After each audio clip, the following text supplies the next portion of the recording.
Shalom saudara, selamat hari Minggu. Puji Tuhan kita bisa bertemu kembali lewat renungan khotbah Minggu pada pagi hari ini. Doa dan harapan saya, dimanapun saudara mendengarkan khotbah ini, saudara semua dalam keadaan sehat, dalam keadaan baik tentunya, penuh dengan sukacita, diberkati Tuhan untuk sepanjang hari ini. Inilah doa saya. Mari kita mempersiapkan hati untuk menerima berkat rohani, yaitu firman yang akan kita renungkan pada minggu hari ini. Mari kita berdoa. Kiranya damai sejahtera Allah yang melampaui segala akal, itulah yang memelihara hati dan pikiranmu dalam Kristus Yesus Tuhan kita. Amin.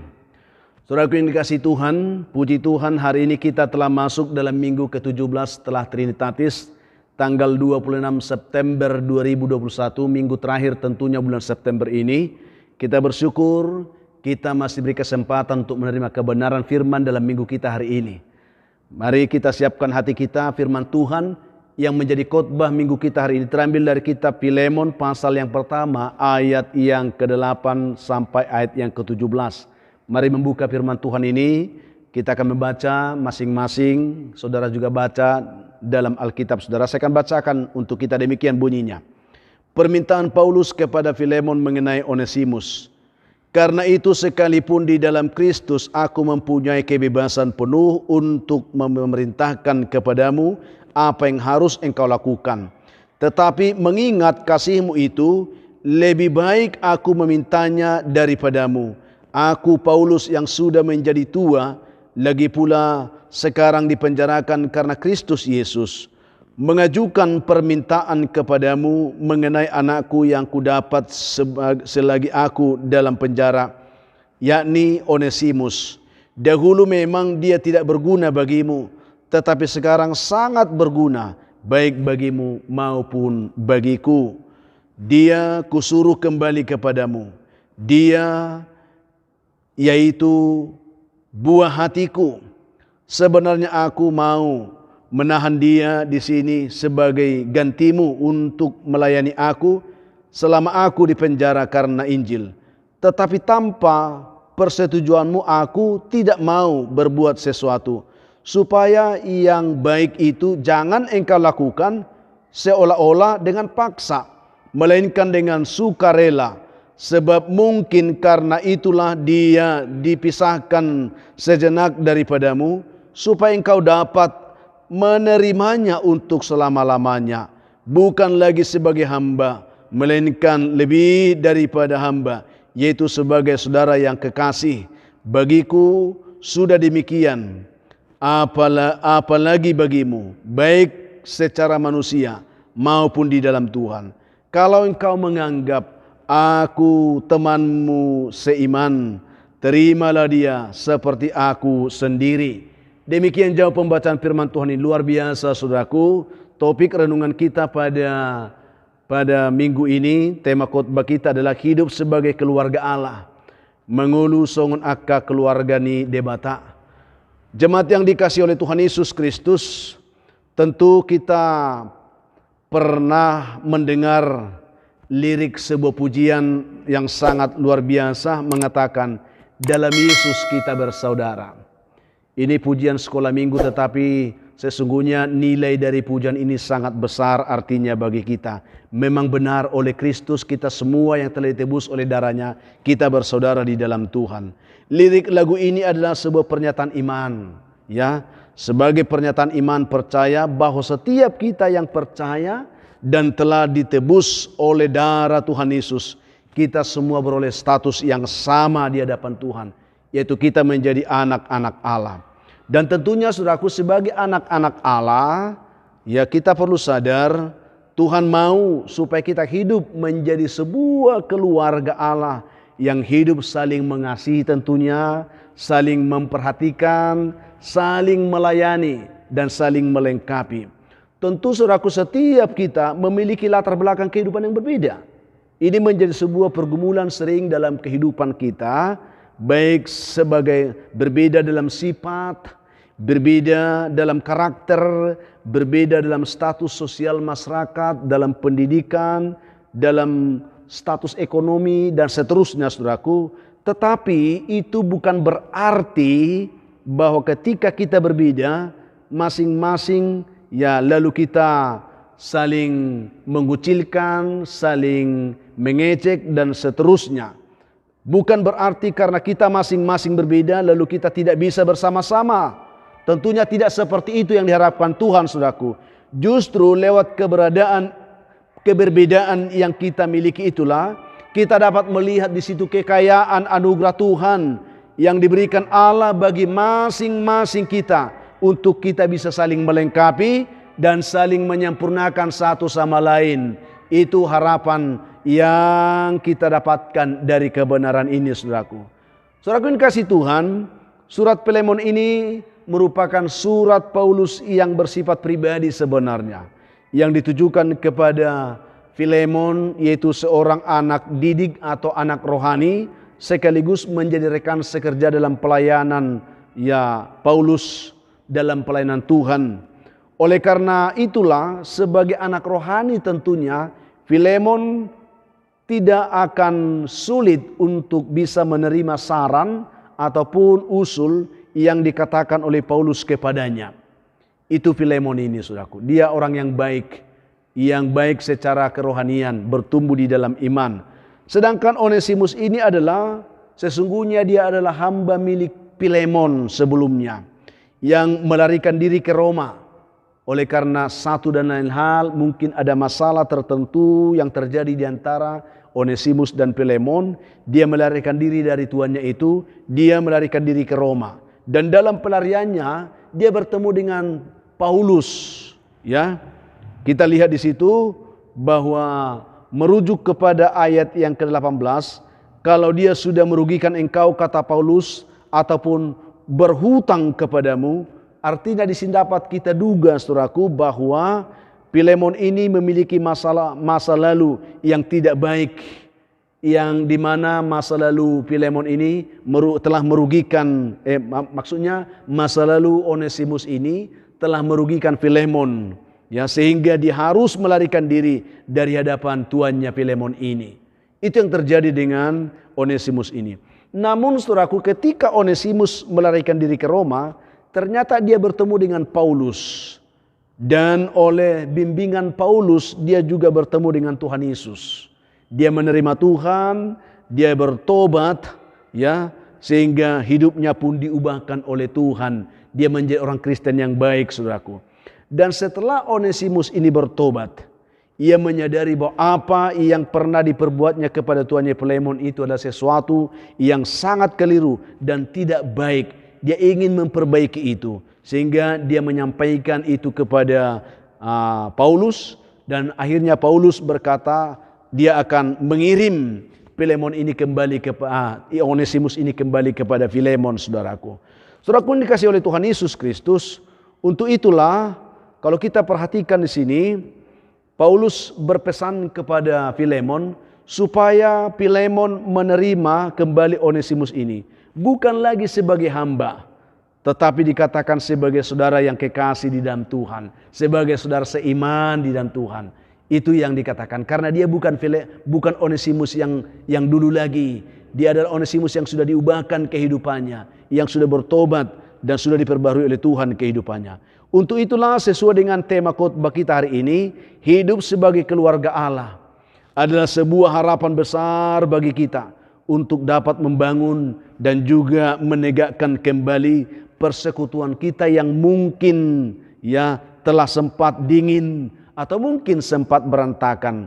Karena itu, supaya kita bisa hidup sebagai keluarga Allah, saya ingin membagikan beberapa hal, tips yang disampaikan Paulus ini untuk kita pada minggu hari ini. Supaya kita bisa menjadi keluarga Allah yang baik, yang tentunya berkenan kepada Tuhan. Yang pertama perlu kita perhatikan adalah hiduplah saling terbuka.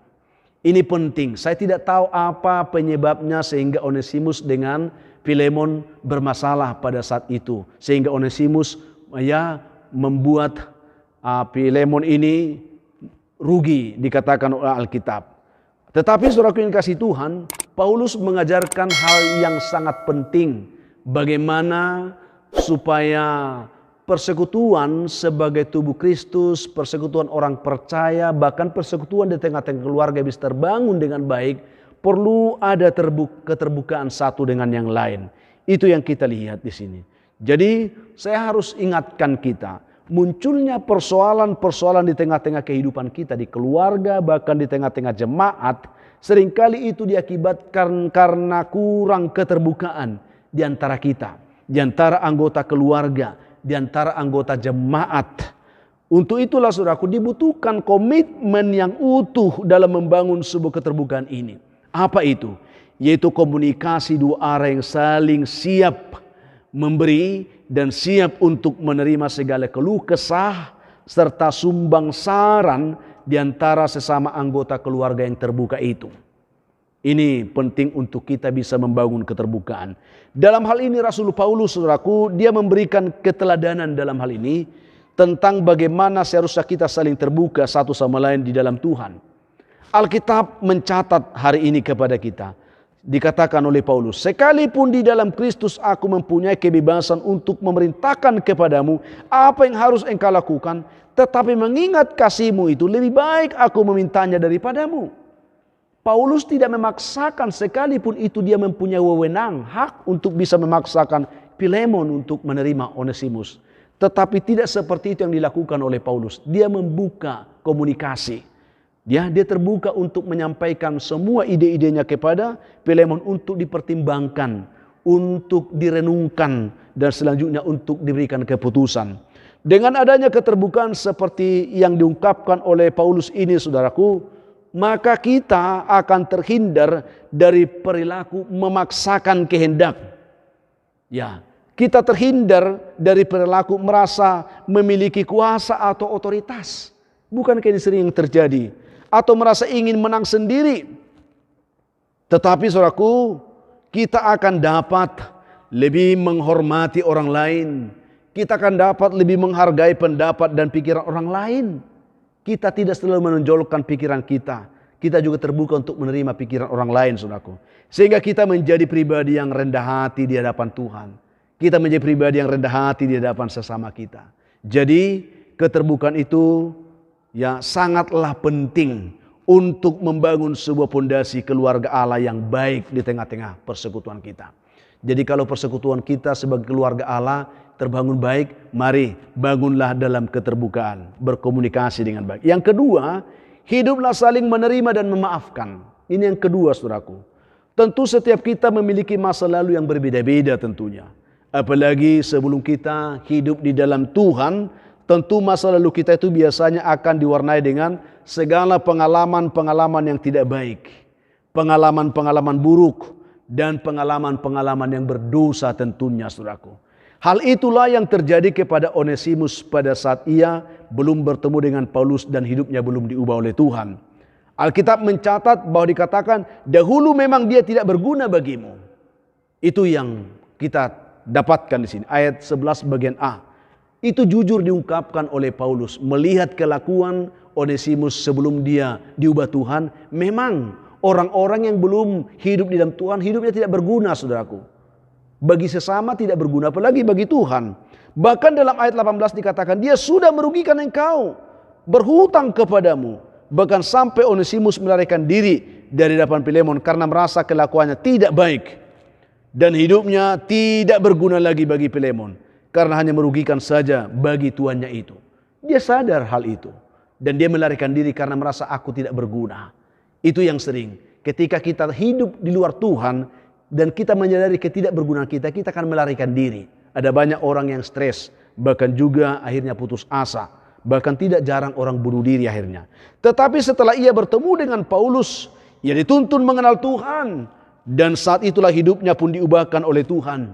Sehingga Paulus menekankan kepada Filemon, saudaraku, dia kusuruh kembali kepadamu, dia katakan, supaya engkau dapat menerimanya untuk selama-lamanya.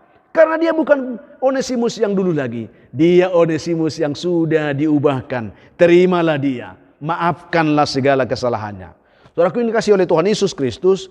terbangunnya kembali persekutuan hidup sebagai keluarga Allah itu sangat ditentukan oleh sikap hidup kita yang mau saling menerima dan saling melupakan kesalahan dan saling memaafkan atau saling mengampuni. Sekalipun masa lalu kita kelam, suram kelam. Tetapi sebagai anak Tuhan, kita harus sadar di dalam Tuhan kita sudah diubahkan. Sehingga sebagai keluarga Allah, orang-orang yang sudah diubahkan Tuhan, masa kita tidak mau memaafkan orang yang sudah diterima Tuhan, yang sudah diubah Tuhan hidupnya? Ini penting bagi kita. Jadi hidup saling menerima, saling memaafkan. Dan saya yakin Filemon juga menerima Onesimus pada akhirnya, juga memaafkan segala kelakuan masa lalunya. Yang ketiga, hiduplah saling mengasihi.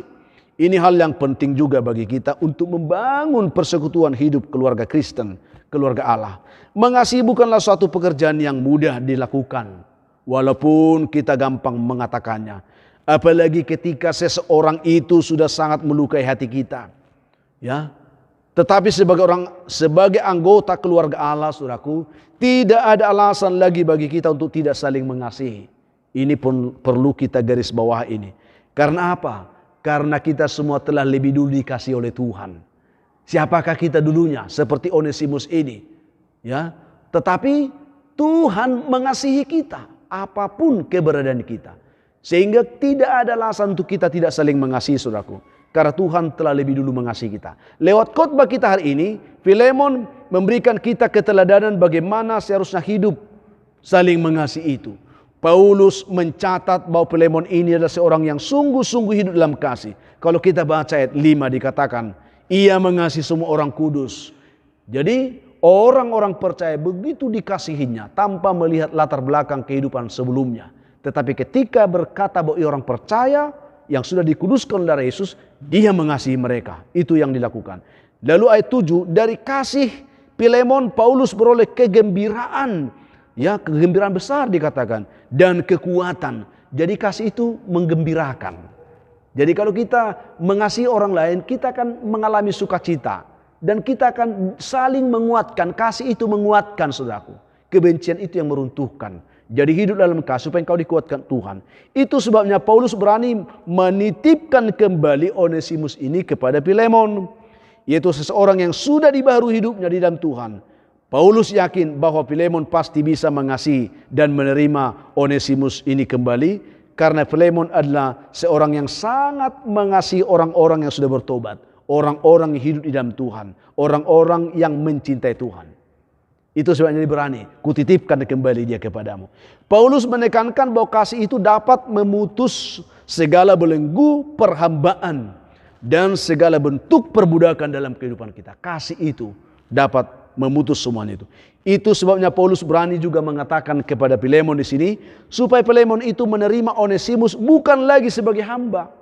Dulu memang dia hambamu, tetapi sekarang dia bukan kamu terima dia sebagai hamba lagi, melainkan kamu harus menerima dia sebagai saudara yang kekasih di dalam Tuhan. Karena dalam Tuhan kita bersaudara. Itu yang kita lihat dalam ayat 16. Bahkan supaya Filemon tidak meragukan perkataan itu, Paulus menjadikan dirinya sebagai jaminan bagi Filemon bagaimana ia harus mengasihi Onesimus. Sebagaimana ia telah mengasihi Paulus dikatakan, dia berguna bagiku. Ya, juga bagimu. Itu yang kita lihat. Kalau engkau menganggap aku temanmu, terimalah dia seperti engkau menerima diriku sendiri. Luar biasa. Jadi jaminan untuk Onesimus itu Paulus.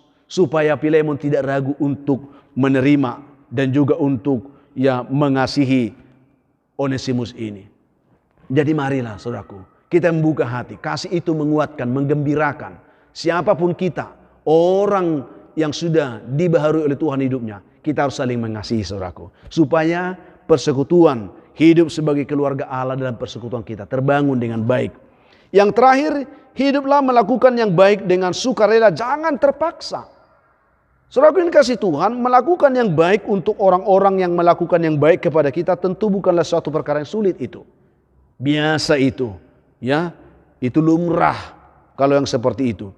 Tetapi bagi orang yang telah melakukan hal yang jahat kepada kita, orang yang telah memfitnah kita, orang yang telah menyakiti hati kita, bahkan melukai hati kita, tentu pekerjaan ini akan menjadi sesuatu yang sangat berat, sesuatu yang sangat sulit kita lakukan.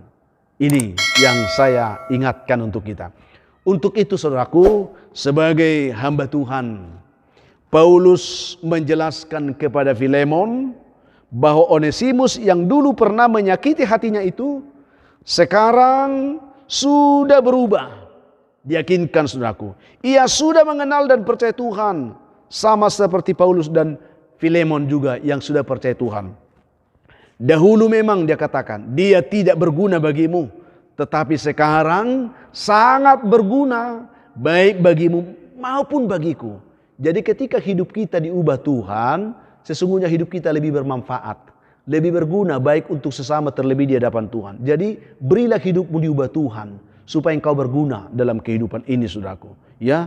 Lalu kita lihat di sini, sehingga ketika Paulus menyuruh Onesimus kembali kepada Filemon, Paulus mengingatkan supaya ia tidak melihat Onesimus itu hanya dari masa lalunya yang suram itu, sehingga penerimaannya menjadi tidak tulus dikatakan, ya.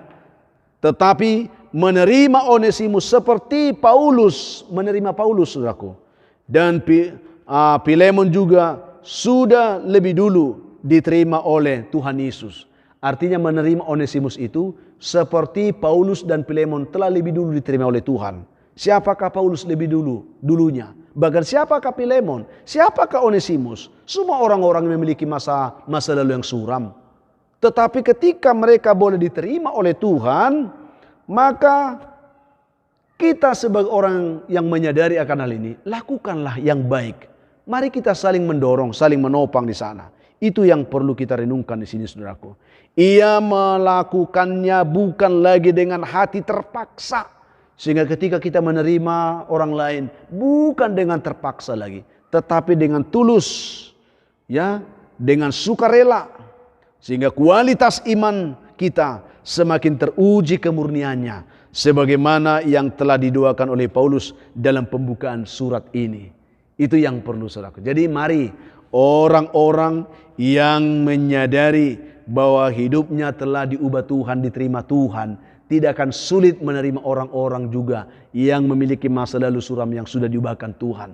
Karena kita semua adalah orang-orang yang beruntung bisa diubah oleh Tuhan kehidupannya.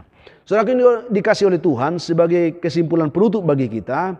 Hidup sebagai keluarga Allah itu adalah kerinduan Tuhan bagi kita. Juga bagi kita juga kerinduan kita semua ini, saudaraku. Bukan hanya kerinduan Tuhan, kita rindu supaya persekutuan kita benar menjadi persekutuan keluarga Allah. Ya, karena itu, mari saudaraku, mari memberi diri kita dipimpin oleh Tuhan, supaya kita boleh diubah oleh Tuhan. Ya, kita dimampukan oleh Tuhan untuk hidup saling terbuka dalam kehidupan ini. Jangan selalu tertutup lagi. Untuk hidup saling menerima dan memaafkan. Untuk hidup saling mengasihi satu dengan yang lain. Apapun keberadaan kita.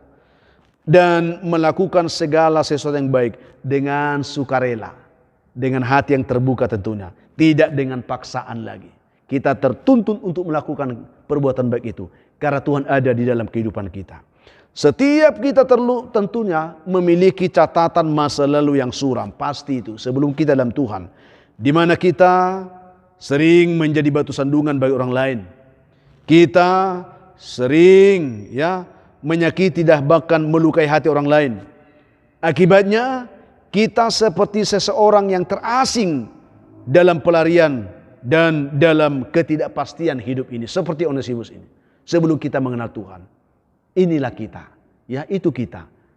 Seperti orang yang musafir yang mengembara dalam ketidakpastian.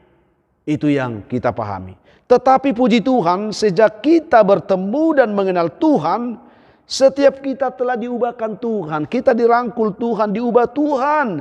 Kita menjadi manusia baru. Ya, kita diberikan kemampuan hidup berkenan kepada Tuhan. Sehingga kehidupan kita dapat dipakai oleh Tuhan. Menjadi saluran berkat Tuhan untuk semua orang yang ditetapkan Tuhan. Ya, untuk diberkati oleh Tuhan lewat hidup kita. Inilah yang saya bagikan, kiranya berkenan memberkati kehidupan saudara. Tuhan kiranya menolong saudara, sehingga kebenaran firman Tuhan ini benar-benar bisa menjadi rema yang memperbaharui semangat hidup saudara untuk bisa membangun kembali hidup sebagai keluarga Kristen, sebagai keluarga Allah dalam persekutuan, di tengah-tengah keluarga, juga di tengah-tengah persekutuan jemaat kita. Tuhan memberkati saudara dimanapun mendengarkan firman Tuhan dalam khotbah minggu kita hari ini. Kita berdoa. Bapa, kami mengucap syukur untuk kebaikan-Mu yang telah menyapa kami dalam minggu kami hari ini. Berkatilah setiap kami mendengarkan firman Tuhan, karena kerinduan hati Tuhan supaya kami menjadi sebuah keluarga Allah yang hidup damai, rukun, penuh kasih, saling terbuka, saling mengampuni, menerima, juga saling menolong dan berbuat baik dengan hati tulus. Berkatilah kami semuanya Tuhan. Berkati umat Tuhan yang lemah, kuatkan mereka. Yang putus asa beri harapan. Yang berduka dihiburkan Tuhan. Yang jatuh Tuhan angkat. Yang berbeban berat Tuhan berikan kelegaan. Yang dalam pergumulan sakit penyakit Tuhan berikan mereka pemulihan kesembuhan dalam nama Tuhan Yesus. Yang bergumul mencari pekerjaan Tuhan berkati. Yang mengharapkan jodoh diberkati Tuhan. Yang mengharapkan keturunan berkati bibit dan buah kandungan mereka. Tuhan menolong mereka. Juga yang bergumul dalam pendidikan anak-anak kami, tetap Tuhan memberkati, memberikan semangat. Umat Tuhan yang berulang tahun hari ini, penuhkan sukacita mereka, ajar mereka bersyukur karena itu anugerah-Mu bagi hidup mereka. Juga ada begitu banyak umat Tuhan yang hari seperti terhilang seperti Onesimus, yang hidup jauh dari Tuhan sehingga mereka terhilang, mereka hidup dalam ketidakpastian dan hidup dalam pelarian, tertekan bahkan oleh kuasa setan dan kuasa gelap. Ketika mereka mendengarkan khotbah ini, berbicaralah kepada mereka, rangkul mereka dan berkati hidup mereka Tuhan. Dalam nama Yesus kami berdoa. Amin. Saudara yang kasih Tuhan, apapun keadaan hidup yang saudara hadapi hari ini, saya hanya mau berpesan tetap semangat saudaraku. Jadi kuat dalam Tuhan, bersukacitalah senantiasa dan mengucap syukur atas segala sesuatu. Karena itu pasti dikehendaki Tuhan dari kehidupan saudara hari ini. Kalau saudara mempunyai beban, pergumulan hidup yang berat, dan saudara memang rindu didoakan, hubungi kami saudaraku di nomor telepon yang tertera di layar saudara. Kami siap membantu, mendukung saudara dalam doa. Kalau saudara rindu bahwa renungan khotbah seperti ini selalu ada di hadapan saudara setiap hari atau setiap minggu, bantu kami dalam pengembangannya. Bagikan khotbah ini kepada sebanyak mungkin orang, supaya banyak orang juga mendengarkan firman Tuhan dan mereka diberkati. Berikan komentar yang baik di link YouTube kami. Juga like, subscribe bagi saudara yang belum melakukannya sebagai bentuk dukungan saudara untuk pelayanan ini. Supaya kami juga diberi semangat oleh Tuhan untuk selalu melanjutkan pelayanan ini dengan baik. Tuhan memberkati saudara atas semuanya itu. Akhirnya saya Pendeta Linti Dongoran, Pendeta di GKP Jemaat Khusus Horesan Medan, menyampaikan selamat hari Minggu, semangat beribadah, sampai jumpa di kesempatan lain saudaraku. Tuhan memberkati kehidupan saudara saat ini. Shalom.